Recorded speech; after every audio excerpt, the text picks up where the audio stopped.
I have cracked Avengers Doomsday. And when I say cracked, I don't mean I just pieced together a few Reddit posts or some random leaks.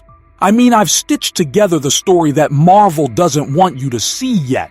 One that connects the new Avengers, the Fantastic Four, Doctor Doom, Loki, Thor, Shang-Chi, Wanda, Doctor Strange, He Who Remains, and even the return of old Captain America. So let's start where it hurts the most, at the loss. Because this isn't going to be a happy Avengers reunion. This is a story that begins with failure.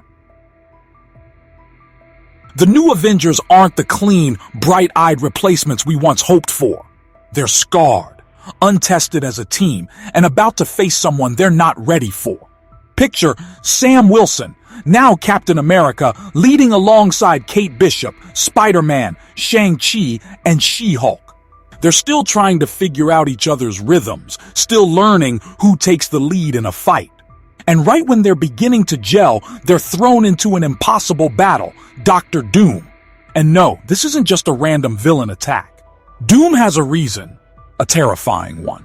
From the shadows, he's been playing the long game, moving pawns across realities, pulling strings in the multiverse. He's learned something no one else has. The timeline itself is collapsing faster than anyone believed. And rather than save it, he wants to control it.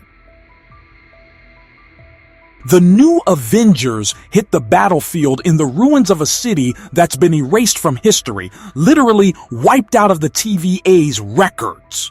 Doom stands at the center, wearing armor that's not just forged of Latvian steel, but laced with stolen TVA tech. And before they can even land a coordinated blow, they learn the brutal truth. Doom isn't fighting them at full power. He's testing them. Shang-Chi charges in, his rings glowing like miniature suns, striking with speed that can break sound barriers. Kate Bishop lines up precision shots meant to exploit gaps in Doom's armor. She-Hulk slams the ground hard enough to split the street in two. But Doom barely moves. He catches Shang-Chi's strike mid-air, redirects it into She-Hulk with a twist of his gauntlet, then turns Kate's arrows into molten dust with a wave of his hand. Sam Wilson fights like a soldier who refuses to accept defeat, but Doom isn't even sweating. Instead, he studies them, almost bored. His voice cuts through the chaos, not loud, but laced with absolute confidence. "You're not the ones I came for!" And then, in a move that shocks everyone, he leaves. No victory speech, no dramatic exit. Just gone. Like he never even cared about the fight. The team is left in shambles, morale shattered. They lost before the battle even began. But here's the kicker, this wasn't even the main story. This was Doom's opening move. Because somewhere else, another player has entered the board. He Who Remains. Except this isn't the calm, smug figure from Loki's Citadel. This version is weaker, fractured, and desperate. His death in Loki Season 1 didn't end him. It splintered him across timelines. And Doom has figured out how to exploit those fragments to gain access to the entire TVA throne. Now here's where the theory gets wild. Loki has taken the throne of the TVA, but he's not ruling as a tyrant. He's holding the multiverse together by sheer force of will, roots of Yggdrasil-like time branches twisting around him. It's an eternal prison and a crown he never wanted, but he wears it because someone has to. And Doom? He wants that throne. Not to save reality, but to own it. But there's a problem for Doom. Loki's not alone. Thor finds out about the threat to his brother, not because the Avengers told him, but because the Bifrost itself begins to malfunction under the strain of the collapsing timelines. Thor storms into the TVA, lightning cracking at his heels. And with him comes Shang-Chi. Why Shang-Chi? Because those 10 rings he wields. They're not from Earth's history. They hum with a frequency that's connected to the timeline itself, and Doom wants them just as much as he wants the throne. Shang-Chi's role here isn't just another fighter. His rings might actually decide who controls reality. So, in the TVA's heart, beside Loki's throne, the clash begins. Thor's hammer and Shang-Chi's rings in perfect sync, Loki weaving time magic that turns seconds into weapons. But Doom is terrifying here. He's not alone. He's wielding fragments of He Who Remains' temporal power, literally stopping Thor's lightning mid-air and shattering Shang-Chi's rings into a storm of floating shards. And then, the moment no one expects, Loki falters. Not because of weakness, but because Doom forces him to relive every mistake he's ever made all at once by bending time around his mind. And with Loki down, Doom reaches for the throne. But just when it seems like he's won, we cut away. Because somewhere far from the TVA, another story has been unfolding. The Fantastic Four have been chasing Doom across dimensions, not to stop him from taking the TVA, but to save Franklin Richards. Doom kidnapped him. And if you know Franklin's powers, you know why. This isn't just some kid. Franklin can create universes. Doom wants him as both a weapon and a bargaining chip against all reality. Reed Richards has been following Doom's trail using tech so advanced it borders on magic. Sue Storm phasing them through collapsing worlds, Johnny Storm burning through temporal anomalies, and Ben Grimm literally punching through walls in the fabric of space-time. But they're always just one step behind him. Here's the dark twist. Franklin isn't being held in a cell. He's being convinced. Doom isn't threatening him. He's teaching him, twisting his mind into believing that the only way to save existence is for Franklin to help Doom rewrite it from the ground up. And as all of this plays out, Doctor Strange enters the picture. Not as the confident sorcerer we're used to, but as someone who's been broken by the events of Multiverse of Madness. He's been avoiding Wanda ever since she vanished, half believing she's gone forever. But deep down, he knows better. Strange begins seeing visions, not from the Eye of Agamotto, but from the cracks in the Darkhold's curse that still linger in his mind. These visions show him Doom standing over a burning TVA throne, and beside Doom a shadow that looks eerily like Wanda Maximoff. Because here's my theory, Wanda survived the fall at Mount Wundagore. And in the chaos of universes colliding, Doom found her first. But instead of fighting her, he gave her what she wanted most, the chance to bring back her children. And all she has to do in return is help him win. This puts Strange in the worst possible position. He can't just attack Doom head on, not without facing Wanda. And Wanda? She's not the unhinged Scarlet Witch of before. She's calm, cold, dangerous in a way that feels almost controlled. Doom has anchored her grief into purpose, and that makes her more terrifying than ever. So the chessboard is set. On one side, Doom, Wanda, and a corrupted fragment of He Who Remains power. On the other, the shattered new Avengers, the Fantastic Four, Thor, Shang-Chi, Loki, and Strange. And right now, Doom is winning. But here's where the most mind-blowing twist comes in, when all hope seems lost, and Doom is seconds away from fully taking the TVA throne. A voice cuts through the chaos. A voice no one expected to hear again. Son, you're gonna need backup. It's Steve Rogers. Not the young shield-throwing Steve. Old Steve. The one who lived his life after returning the stones. And he's not there to fight like before. He's there because he knows something none of them do. Steve has been living quietly, but not ignorantly. In his time away, he's learned that the multiverse has been collapsing in cycles over and over, long before the Avengers ever existed. And Doom? Doom isn't the cause of this collapse. He's just the first to realize it's coming again. Steve's return isn't about punching a villain. It's about ending the cycle once and for all. And that is where the real endgame begins. Steve's presence changes the air. Not just for the heroes, but for Doom himself. You can see it in Doom's eyes. He recognizes Rogers immediately. Not as a relic, not as a memory, but as someone whose very existence doesn't make sense in the current multiversal breakdown. Steve isn't supposed to be here, which means Steve might be the one thing Doom hasn't accounted for. The new Avengers, still reeling from their earlier defeat, rally almost instinctively at the sight of him. Sam Wilson feels a rush of conflicting emotions. Relief that his old friend is alive, but also the sting of seeing the original Captain America in the middle of a crisis that Sam has been struggling to lead. But Steve, in typical Steve fashion, wastes no time on emotional reunions.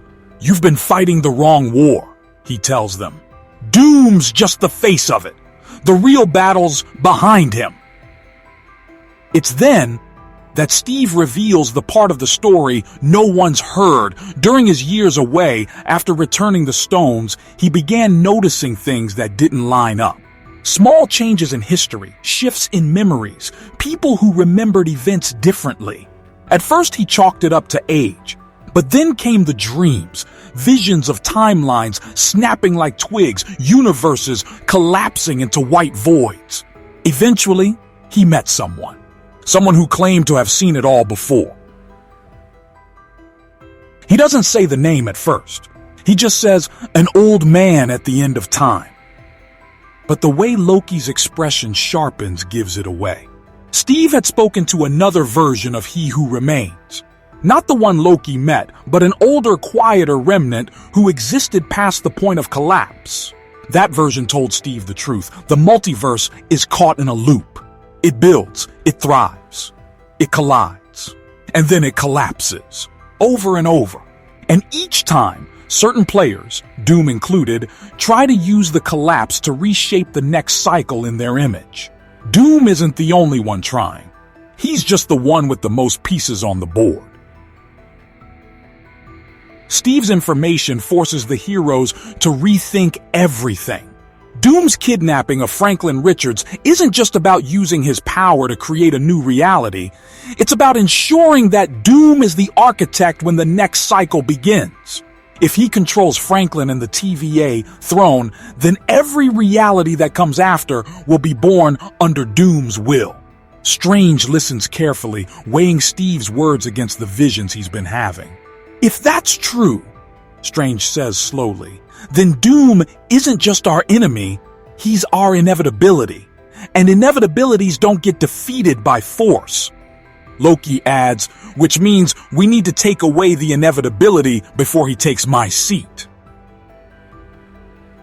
The plan that starts forming isn't elegant.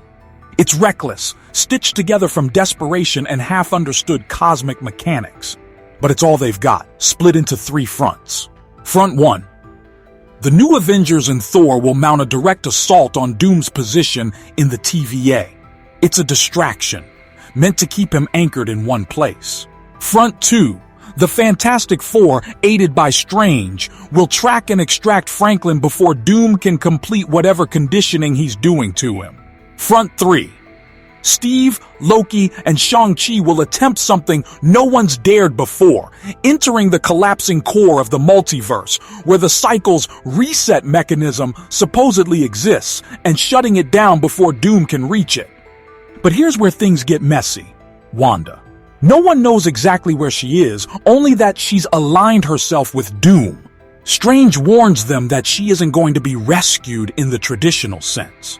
The Wanda they knew has been buried under layers of Doom's persuasion. If she's standing in your way, Strange warns, you need to be prepared to do what you can't bring yourself to do.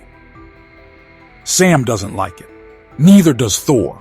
Even Steve stays silent at that, the weight of old battles in his eyes. The assaults begin almost immediately. In the TVA, the air is thick with golden dust from broken time branches, like glitter drifting in slow motion. The new Avengers crash in with the kind of fury you only see from people who've been humiliated before. Sam's shield clangs against Doom's armor. She-Hulk grabs him in a bear hug meant to crush metal. Kate's arrows detonate with miniaturized Pym-Tech charges. But Doom isn't trying to kill them. He's stalling them. They know it.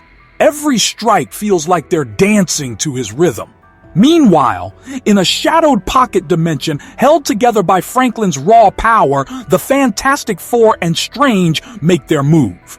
Reed's tech is tuned to Franklin's unique energy signature, but Doom has wrapped him in a labyrinth of folded space. Every corridor bends back on itself. Every doorway leads to another impossible angle. Ben Grimm has to literally punch holes in reality just to make progress. They finally find Franklin sitting calmly in a floating chamber, talking with someone. Wanda. She's not screaming. She's not raging. She's sitting cross-legged, speaking softly to Franklin like a teacher explaining a lesson. And when she sees the Fantastic Four, her expression doesn't change.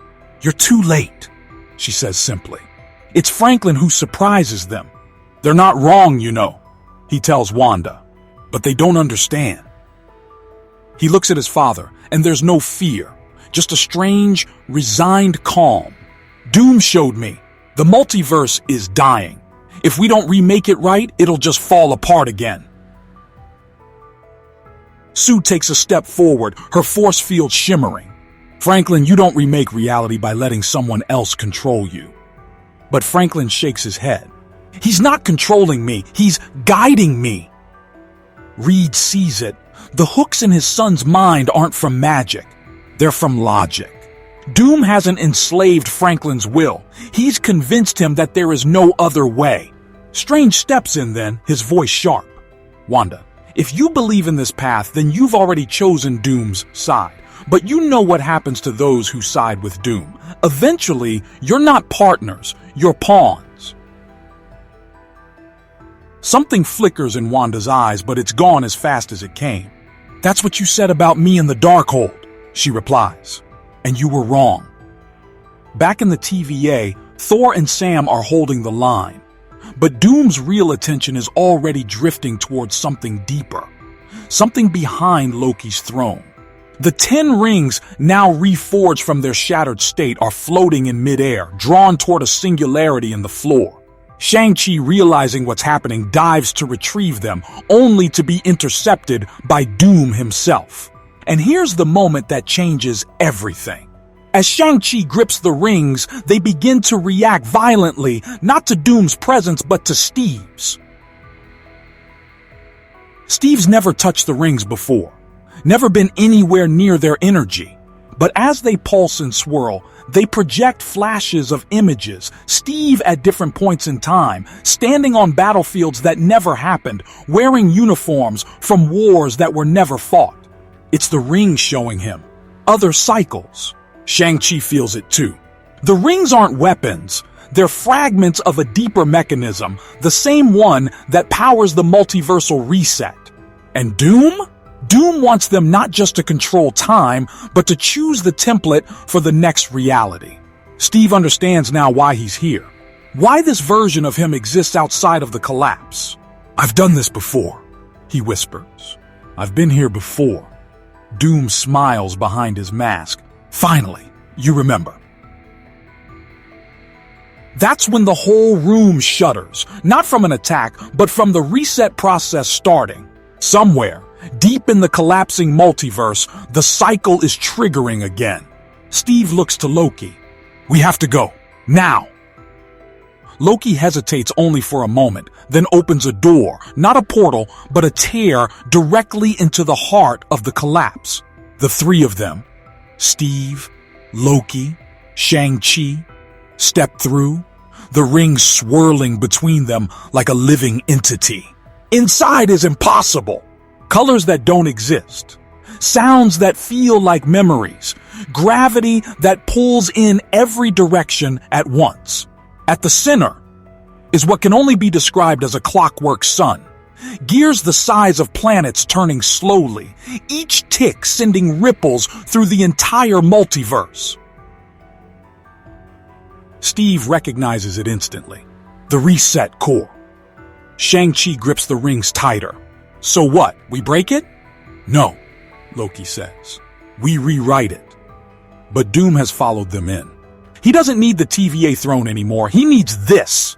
And here, at the heart of the multiverse, his power is amplified beyond anything they've seen before. Every strike he makes rewinds itself. Every defense he throws up happens before they can even attack. Steve realizes they can't beat him here by fighting.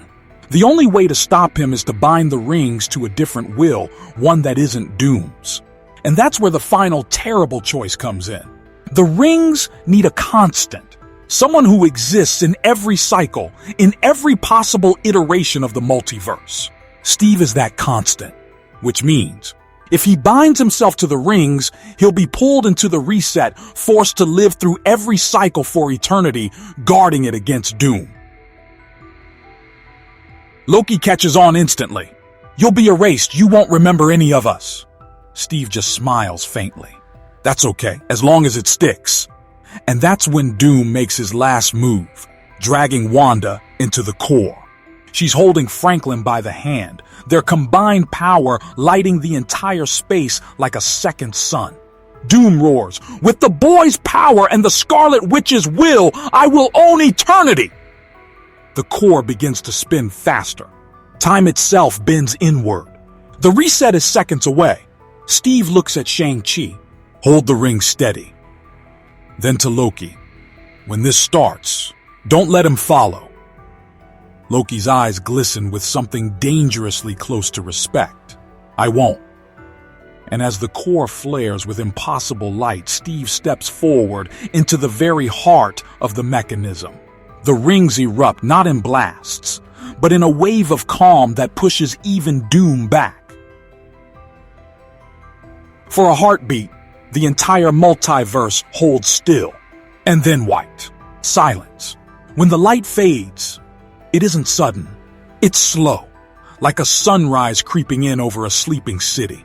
Shapes begin to take form. Skies, ground, fragments of buildings, but they're not where they're supposed to be.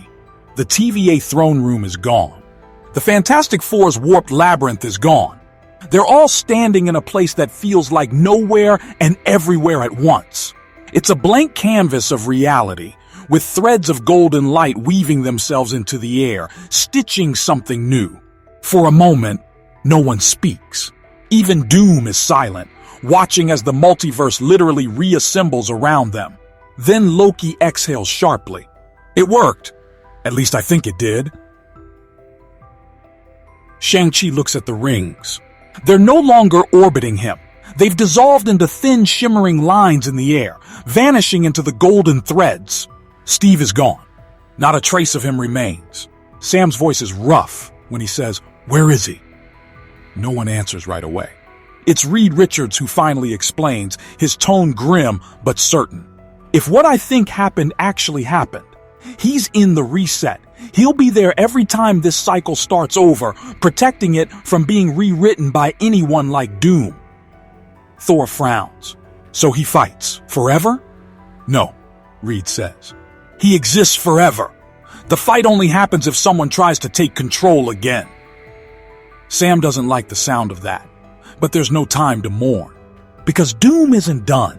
He steps forward, his armor cracked and flickering with unstable energy. "You think this changes anything? You've slowed the collapse, yes, but you've also given me more time."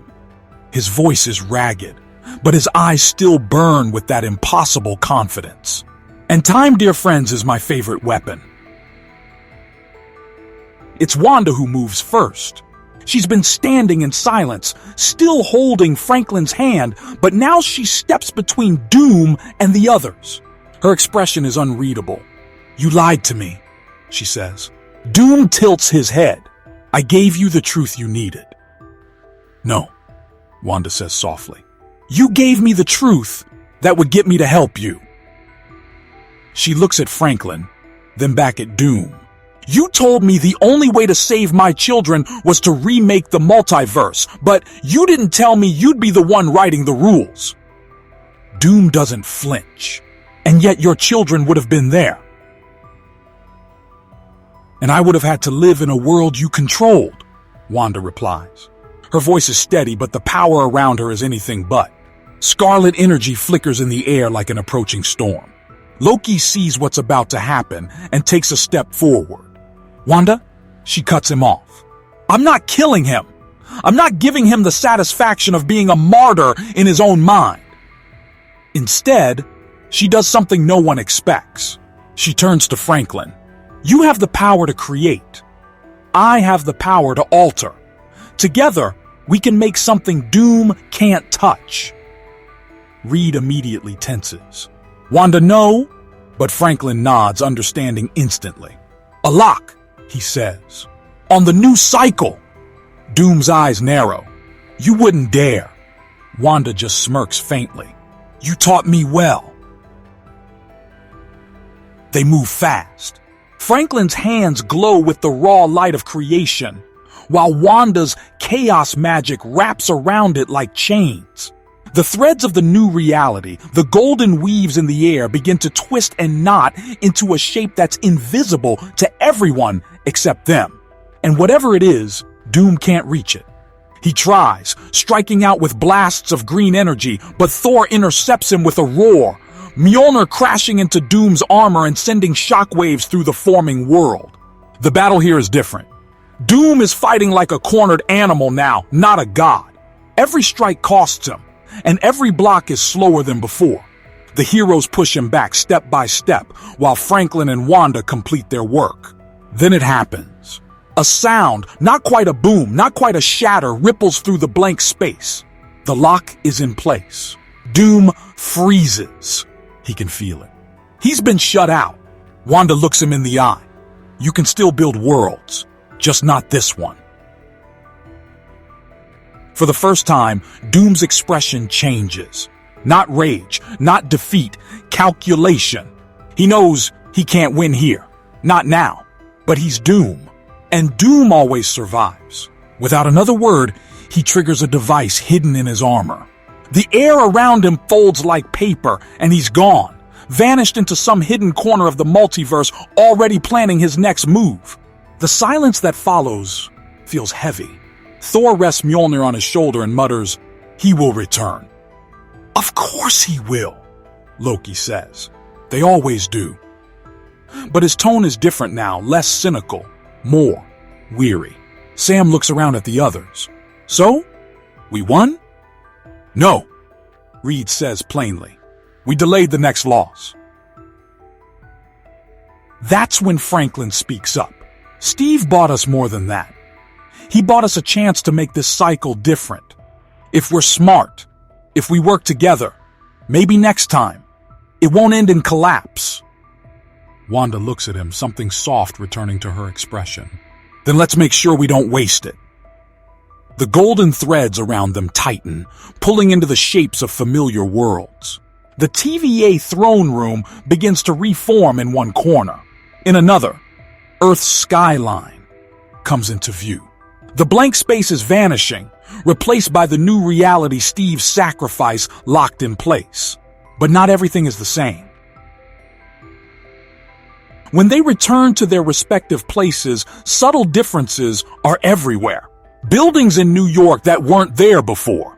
Stars in the sky forming constellations no one remembers. The 10 rings? Gone from Shang-Chi's wrists, scattered into the new reality. Their pieces hidden. And somewhere far from all of them, in a place that doesn't exist on any map, Steve Rogers wakes up. He's not in his old body. He's not young. Not old, just Steve. The environment around him is serene, almost idyllic. But there's a clock in the sky, its hands moving impossibly slowly. He doesn't know why he's here. But deep down, he knows what he's meant to do. Stand guard. Wait for the next attempt. Protect the reset. Back in the real world, Strange visits Wanda before parting ways. They stand on a quiet cliffside, the wind carrying the smell of rain. "I'm not forgiving you," Strange says. "I didn't ask you to," Wanda replies. "But you didn't help Doom in the end. You could have." Wanda's eyes are distant. "He gave me hope. You told me hope was dangerous. You were both right. Now I have something better. Purpose." Strange studies her for a moment. "And what will you do with it?" She glances toward the horizon. "Protect my boys, even if they don't exist yet, even if they never do." Strange doesn't push further. He just nods and disappears into a sling ring portal. At the TVA, Loki sits back on his throne, not in triumph, but in acceptance. The roots of Yggdrasil still bind the timelines together, but now there's something different about them, subtle, hidden, a lock, placed there by Franklin and Wanda that even he can't break. Shang-Chi, now without the rings, finds himself strangely relieved. I guess I'm just me again? Kate Bishop claps him on the shoulder. Hey, just you still took on Dr. Doom. That's a resume bullet if I've ever heard one. Sam, standing nearby, manages a small smile. Steve would have said the same thing. Thor looks at him. Steve is not gone. He is merely elsewhere. Yeah, Sam says quietly. But that's the thing about Steve. Even when he's not here, you still feel like he's got your back. And somewhere, beyond time, Steve opens his eyes again. A new cycle will come someday. Doom will return. But for now, the multiverse is safe.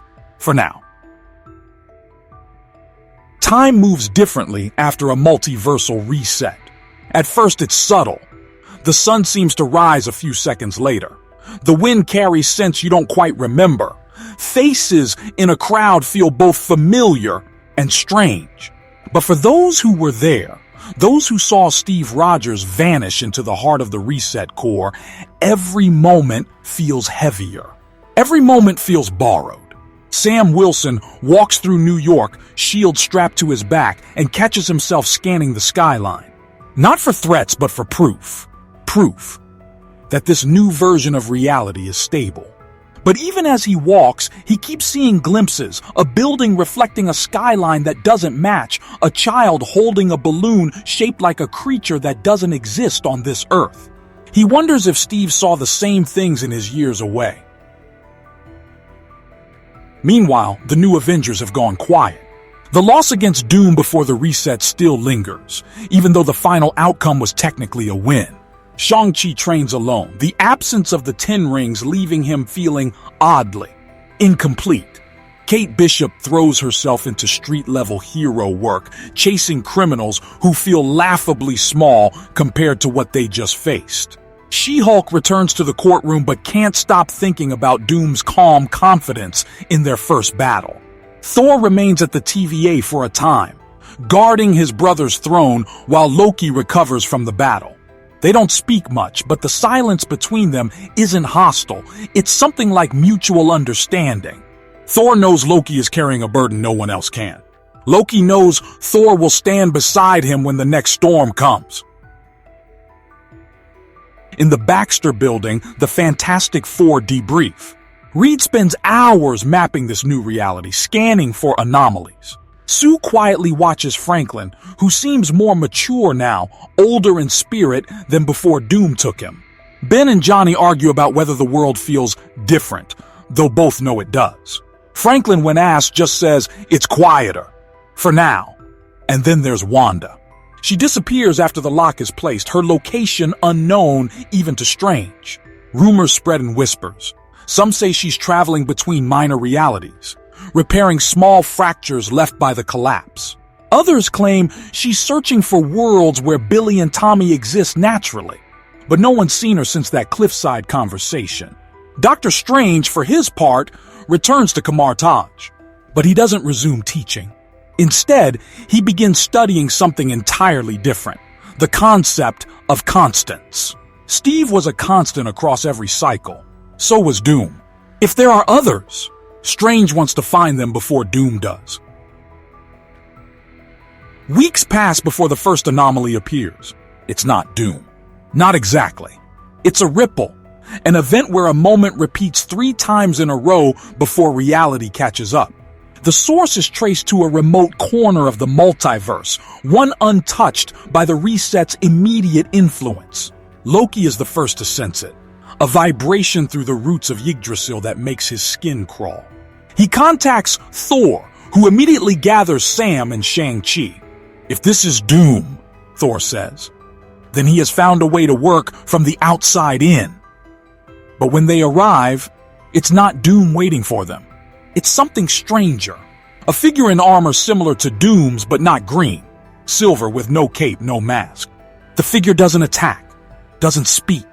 It simply studies them, head tilted slightly as though recording every detail. And then, without warning, it vanishes in a pulse of blue light.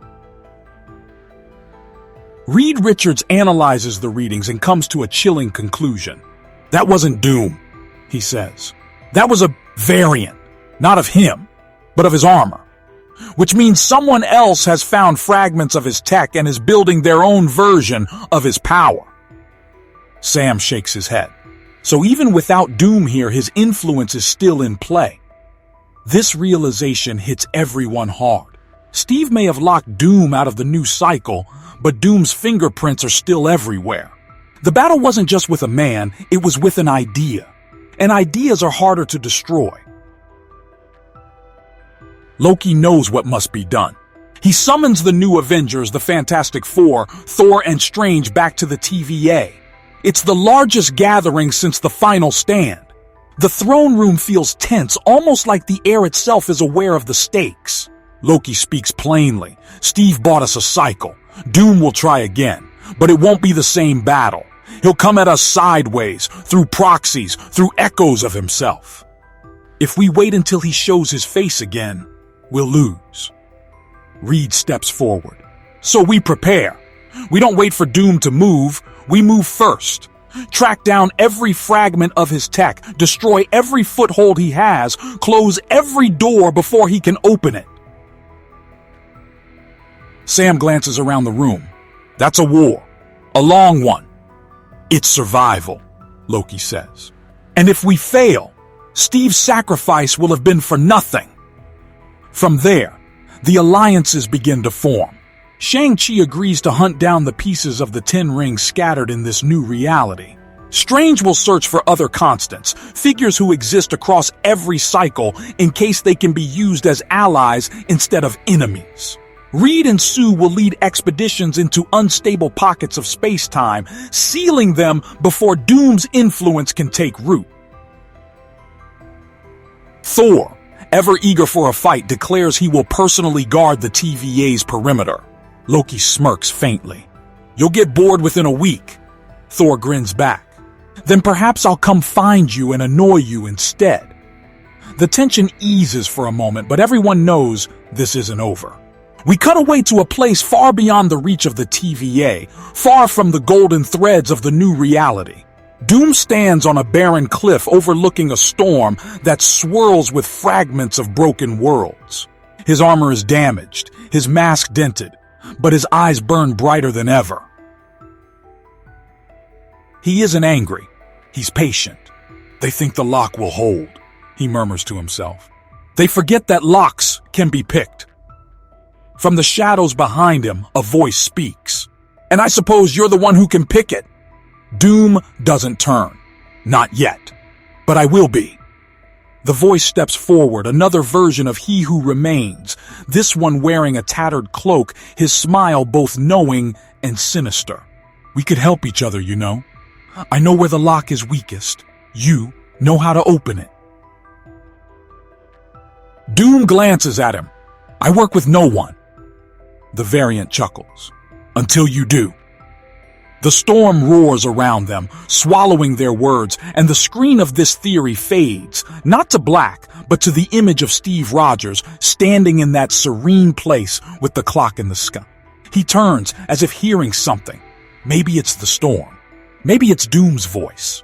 And Steve smiles, not because he's ready, but because he has to be. The cycle will start again someday. And when it does, they'll all be there. Steve's world beyond the reset never changes until it does. One day, if day even means anything there, he notices the clock in the sky skip a beat. Just one. A faint hiccup in the perfect rhythm it's kept since he arrived. Most people wouldn't notice. But Steve Rogers has been watching clocks his entire life, counting down to missions, timing charges, waiting for dawns that never came. He knows when something's off. He keeps watching. Days pass, or maybe centuries. Another skip. And this time, it's followed by a sound. Not a chime, not a crack, but a whisper. It's not Doom's voice. It's Franklin's. Something's wrong. Steve closes his eyes.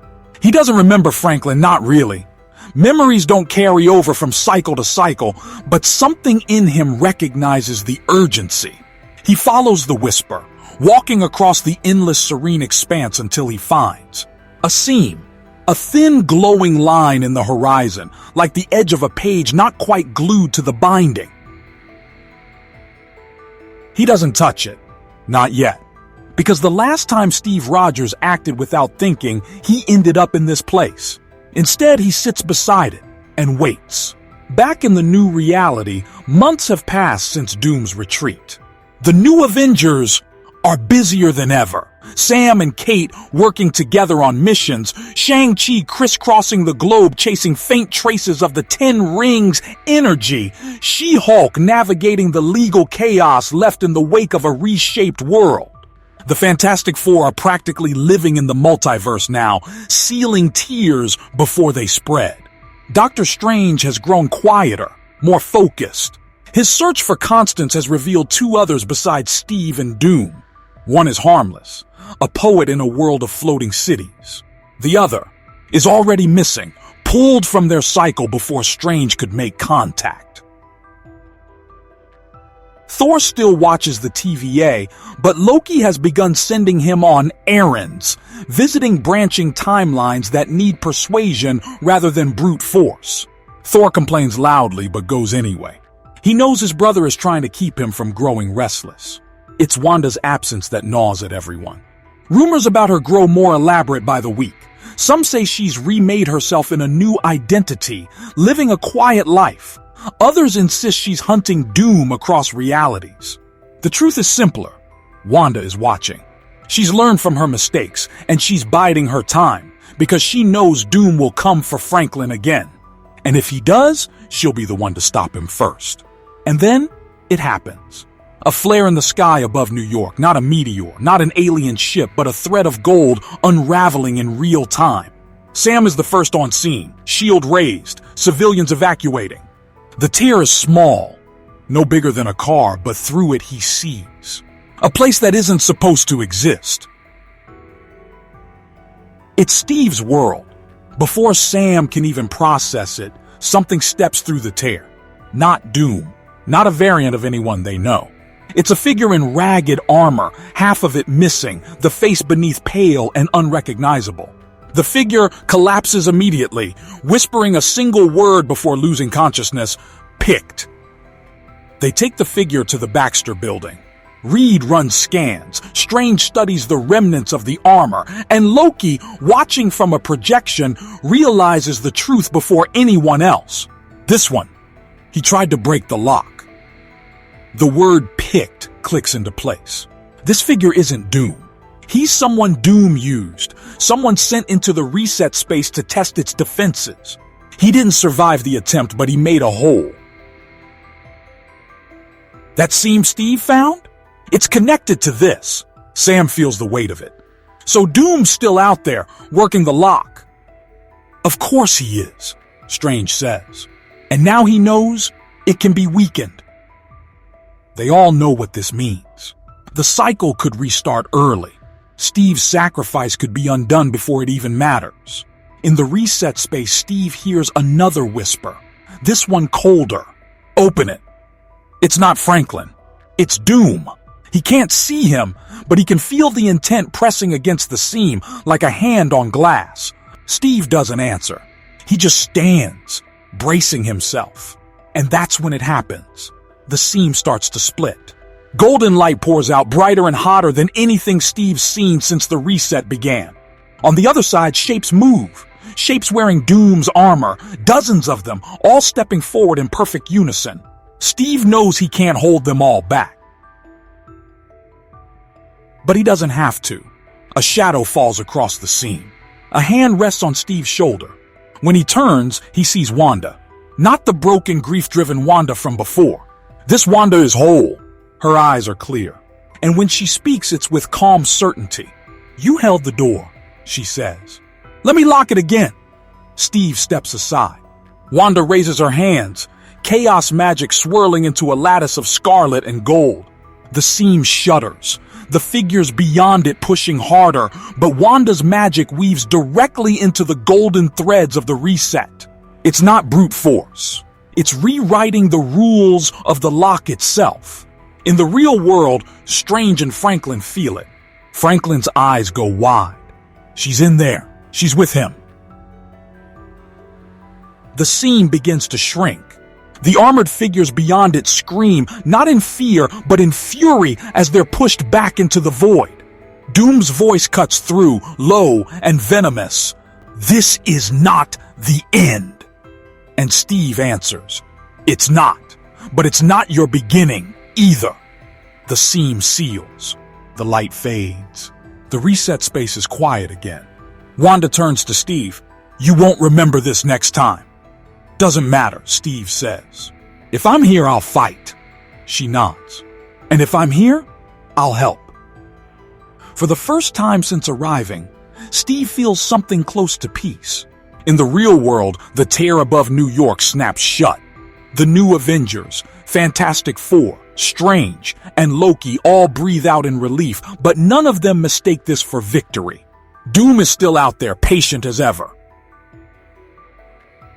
Later, Sam stands on a rooftop, shield in hand, looking at the city. Kate joins him, passing over a coffee. "You think Steve's okay?" she asks. Sam smiles faintly. "Steve's always okay. It's the rest of us I worry about." And somewhere, in a place beyond time, Steve Rogers stands guard beside Wanda Maximoff, both watching the horizon for the next scene. They don't know when it will come. They don't know what form Doom will take next. But they know one thing for certain. The cycle will turn. Doom will return. And when he does, they'll be ready. Until then, the multiverse lives. And that's the story I've cracked. Avengers. Doomsday isn't just a battle. It's a cycle.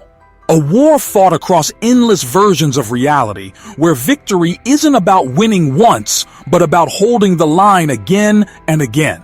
Where heroes aren't remembered because they survive, but because they stand guard when no one else can.